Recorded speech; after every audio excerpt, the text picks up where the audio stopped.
Hello everyone, তোমরা সবাই কেমন আছো? আশা করি সবাই ভালো আছো আর আমিও খুব ভালো আছি। আজ সবাইকে হ্যাপি সানডে উইশ করে আমার ব্লগটা শুরু করছি। তো আজ সানডে, কিন্তু আজ আমাদের বাড়িতে স্পেশাল কিছুই হচ্ছে না, যেহেতু কালকে আমার বাড়ির কার্তিক পুজো। তার জন্য আজকে আমরা কেউ মাছ মাংস খাবো না। এমনিতে আমরা শনিবারেও খাই না। তো আজ সানডে, আজকে আমরা খাবো না। আজ ধরে মোট 3 দিন আমরা নিরামিষ খাবো। তো চলো শেয়ার করি যে এখানে কী কী রান্না হবে। এটা হবে মুগ ডাল দিয়ে, কিছু বিনস ছিল আর গাজর ছিল, সেটা দিয়ে একটু ভেজ ডাল করবো, আলু ভাজা করব, আর একটু লাউয়ের ঘন্ট করব ধনেপাতা দিয়ে। আর কালকে রাত্রে একটু ফুলকপির তরকারি ছিল, সেটাই খাওয়া হবে।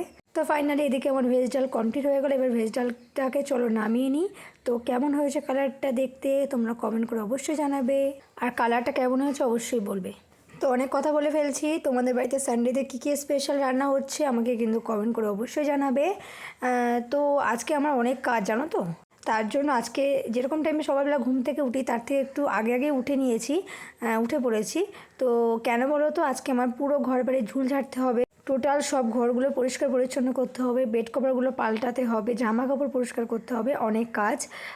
তারপরে কিছু জলের বোতল ছিল, সেগুলোকে পরিষ্কার করতে হবে। তো এই সমস্ত চিন্তা নিয়ে কালকে রাত্রে আমি ঘুমিয়েছিলাম। তো ঝটপট করে উঠে পড়লাম, উঠে এই যে ঘর পরিষ্কার করার কাজে লেগে পড়লাম। ঘরের অবস্থা খুবই বেহাল। তো যাই হোক, এক চুটকিতে একটু ঘরটা পরিষ্কার করে নিই। আর দাঁড়াও, কতটা কিছু কাচতে হবে তোমাদেরকে দেখাই।